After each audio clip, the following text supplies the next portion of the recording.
Hello friends, खूप सारं स्वागत आपल्या आणखी एका नवीन व्हिडिओमध्ये। तर आज आपण खूप छान असा केक तर पाहणारच आहोत। त्याचसोबत 1 जूनला किती केक गेले, तुमचे किती गेले, माझे किती गेले, थोडक्यात आपण ते सुद्धा बघणार आहोत। तर आता केक जो आहे तो पायनॅपल फ्लेवरमधला आहे आणि 3 किलोचा केक आहे। आता हा जो स्पॉन्ज आहे हा मी 10 इंचाच्या टीनमध्ये 4 कप प्रीमिक्स घेऊन त्यामध्ये मी पायनॅपलचं इमल्शन यूज केले आणि खूप छान असा बेस जो आहे तो बेक करून घेतलेला आहे। हा झाला 2 किलो आणि त्याच्यावरती जो ठेवला आहे तो आहे 3 किलोचा।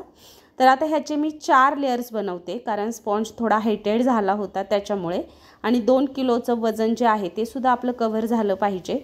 3 किलोचा केक आहे त्यामुळे त्याचे मी 4 लेयर्स बनवले आणि हा जो आहे हा मी 6 इंचाच्या टीन टॉल टीनमध्ये बनवला आहे। टॉल टीनमध्ये बनवल्यामुळे त्याचेसुद्धा मी 4च लेयर्स बनवून घेणार आहे।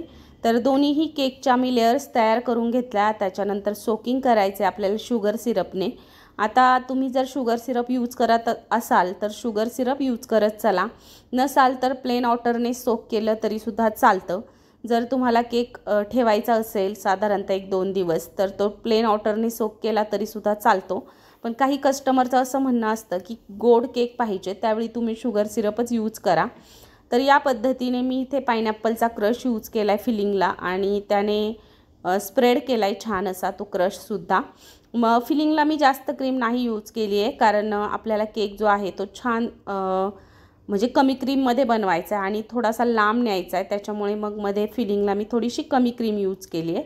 आता तुमच्यानुसार कस्टमर कधी सांगतं की अगदी कमीत कमी क्रीममध्ये केक बनवा किंवा जास्त क्रीम यूज करा, असे सुद्धा काही सांगणारे कस्टमर आहेत।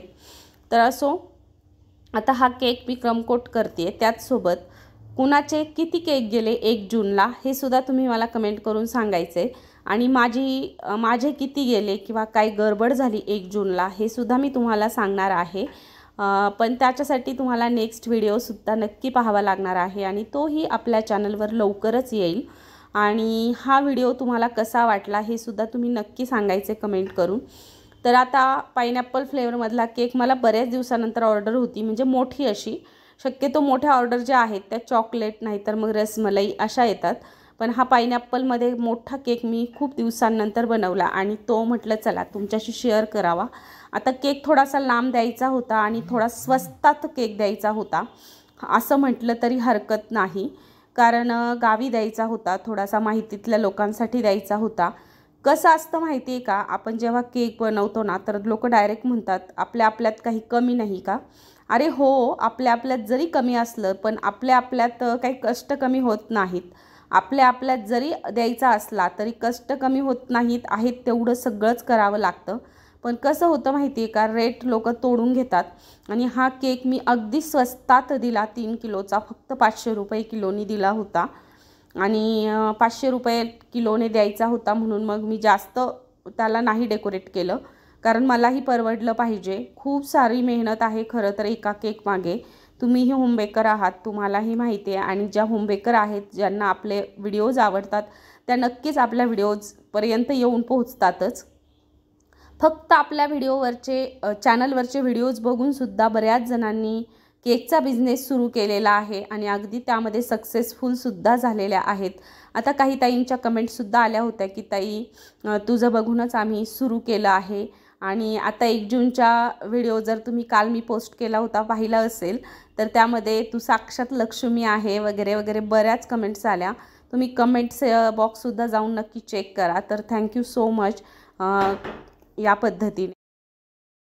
तर आता जो मोठा केक होता म्हणजे 2 किलोचा तो मी क्रम कोट करून पूर्ण सेट करायला बाजूला ठेवून दिला आणि हा सुद्धा छोटासुद्धा आपण क्रम कोट करून सेट करून घेणार आहोत। जेव्हा आपण लांब केक देतो ना तर तेव्हा सोकिंग थोडं कमी करायचं, म्हणजे प्रॉपर सोकिंग केक म्हणजे कमीत कमी करायचं, म्हणजे केक जास्त ओलसर होत नाही आणि जरी आपण एकमेकांच्या वरती अरेंज केला ना तर मग तो खाली दबण्याचा वगैरे चान्स कमी असतो। तर आता तुम्ही बघू शकता हा एकदम छान असा झाला होता आणि शक्यतो यामध्ये मी डॉवेल्स वापरलेत मध्ये, या पद्धतीच्या स्ट्रॉ मिळतात आणि म्हटलं कुठेही सटकायला नको, लांब केक न्यायचा आहे त्याच्यामुळे थोडी काळजी घेतलेली बरी। आणि त्याच्यामुळे आता याला मी फायनल आयसिंग करते। फायनल आयसिंग करण्यासाठी हा केक जो आहे तो पूर्ण सेट झालेला आहे आणि त्याच्या हाईटचा बरोबर मी जो डॉवेल्स आहे तो कट करून घेतला आणि मध्ये यूज केलेला आहे, किंवा स्ट्रॉ मिळतात तशा पद्धतीचा, त्याने आपल्याला केक सेट करून घ्यायचा आणि त्यानंतर छान अशी फिनिशिंग करायची आहे केकला. आता पैसे थोडे कमी होते त्याच्यामुळे या केकला मला काय डेकोरेशन करावं हे सुचत नव्हतं आणि केक तर चांगला दिसला पाहिजे कारण मोठं फंक्शन होतं, मोठ्या कार्यक्रमात हा केक जाणार होता. त्याच्यामुळे म्हटलं लहान मुलाचा बड्डे होता आणि मोठा होता त्याच्यामुळे 200-300 लोकांचा स्वयंपाक वगैरे होता वाटतं. त्याच्यामुळे म्हटलं ह्याला चांगला तर बनवला पाहिजे आणि कमी बजेटमध्ये पाहिजे. मग काय केलं पाहिजे बरं, म्हणून मग मी थोडंसं डोकं चालवायचं ठरवलं आणि तरीही सुचतच नव्हतं मला, कारण बाकीचेही केक असतात ना की आपल्याला एवढाच केक होता म्हणून. आता ह्याला मी थोड्या वेळासाठी बाजूला ठेवून देणार आहे फायनल करून आणि मग दुसरा जो लेअर आहे आपला तो करायला घेणार आहे. आणि त्याच्यानंतर म्हटलं चला ह्याला मी येलो कलर करूयात, म्हणजे जेलने कव्हर करूयात, म्हणजे जास्त डिझायनिंगचं काही पडणार नाही काम. म्हणून मग मी येलो जेल घेतलेलं आहे पायनॅपल फ्लेवरचं आणि मी स्वतः जे आहे तर ते याच पद्धतीचे जेल आणून यूज करत असते आणि मग मला बरं पडतं. मी त्या फ्लेवरचे आणते. स्ट्रॉबेरीसाठी स्ट्रॉबेरी फ्लेवर रेड कलरचं, म्हणजे डायरेक्ट डब्बे मिळतात तसे आणते. आणि काल एक कमेंटसुद्धा होती की ताई तू बटरस्कॉच केकसाठी कोणतं जेल यूज केलं आहे आणि त्याला कुठला कलर यूज केला आहे, तर तो सुद्धा व्हिडिओ मी लवकरच अपलोड करणार आहे. फक्त तुम्ही आपल्या चॅनलला जर सबस्क्राईब केलं नसेल तर सबस्क्राईब करून ठेवा, जेणेकरून मी असे छान छान हेल्पफुल व्हिडिओ जे अपलोड करत असते त्याचं नोटिफिकेशन तुम्हाला मिळेल आणि सगळ्यात आधी तो व्हिडिओ तुमच्यापर्यंत पोहोचेल.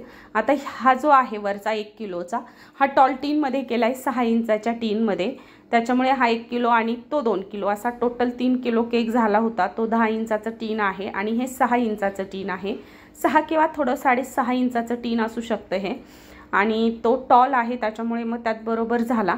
तर आता हा केक उचलून अलगद मला या केकवरती ठेवून द्यायचा होता आणि खाली मी स्ट्रॉसुद्धा यूज केलेली आहे.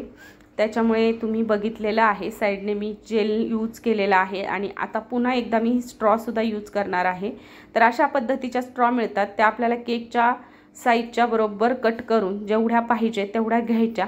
आता ही थोडीशी वरती आली पण तरीसुद्धा मी केली त्याला यूज. म्हटलं चला तिथे काहीतरी डेकोरेशन करता येईल.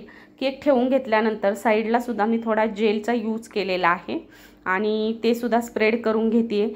आता जेल यूज केल्याच्या नंतर फारशी डिझायनिंगची गरज पडत नाही. जेलचा केक छान दिसतो आणि एकदम छान असा शाईन करतो.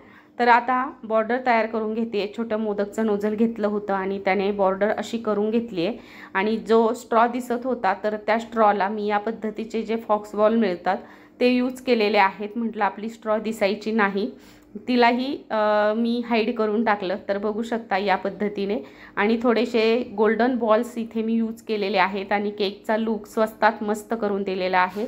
तर चला, व्हिडिओ तुम्हाला कसा वाटला हे कमेंट करून सांगायला विसरू नका. पुढचा व्हिडिओ पाहायला विसरू नका. केक किती गेलेत हे नक्की सांगणार आहे. केक 1500 रुपयांना सेल केला होता.